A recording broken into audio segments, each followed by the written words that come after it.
Let me just clarify one thing before we begin, right? Just because something is weird doesn't mean it is bad. These are just the things that I think are too fucking weird for a kid's show, but some of these are probably... Actually, I was a kid once, so they are really fun to watch. I watched a lot of these shows that I'm gonna mention. So just don't get your pussy too tight, alright? I'll arrange you. If you get too tight, I'll arrange a homeless man to bust a nut on your forehead. So let's begin. Number 1, we have Teletubbies. If you wanna know what an acid trip feels like, right, at a young age. Boy, that old man is tripping.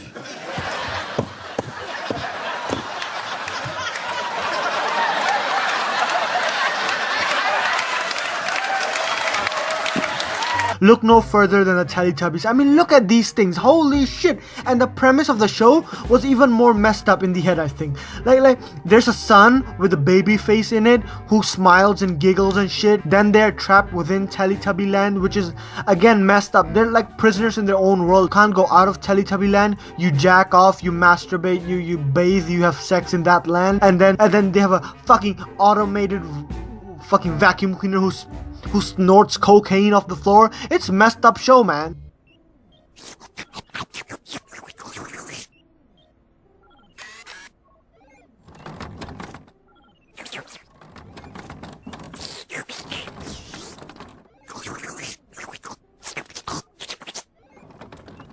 And then we have this weird dildo thing that pops up every now and then and give orders to the Teletubbies to the shit they should do around the day. It's really messed up. It's almost like slavery, but with more steps. Roll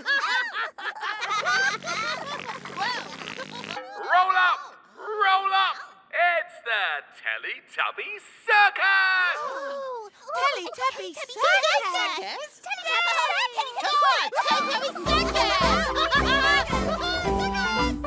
And the Teletubbies themselves, right? I don't know about you guys, but to me they look like bootleg jokers, like constantly smiling, forbidden from crying, and have these weird TVs on them, on their stomach. You know what? You know, fuck that. If I was a Teletubby, right, and I had a TV on my body, there'll be porn 24 hours, baby. I'll have a fucking boner 24/7. Just a constant fucking Riley Reid or Mia Khalifa just playing on my stomach, walk around town whenever I feel like it, bust a nut on my belly. Like, I don't give a shit. I'll have one of those car wipers installed on it. Like, every now and then when I feel horny, I'm just bust a nut and have some porn playing on my belly. Like that would be super cool. You know what? That's the only thing that's really good about this show. The concept of having porn on your stomach. Even screw that, you know? What's really fucking interesting? Teletubbies is so similar to Lord of the Rings. Okay, 4 main characters, 4 tubbies, okay? Live underground.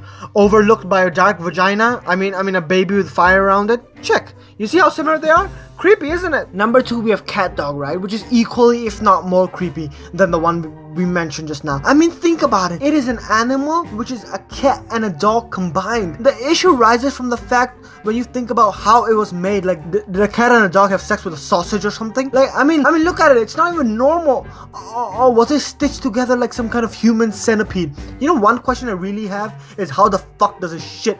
And the most plausible answer I got is that it probably does through the mouth, right? The cat shits through the dog mouth, the dog shits through the cat mouth. Like, that's the most normal thing I can come up with. And the second thing is, how does its sex life work? I mean, how does this thing have sex? What I think is it probably has a shared penis and a shared vagina. That's the only sense it makes. And then you know, it's in the universe of cat and dog.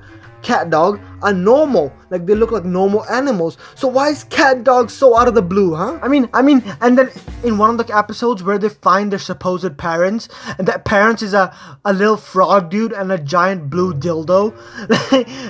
I mean, who made this show? Some fucking bunch of high school dropouts, and like, did no one have basic biological understanding?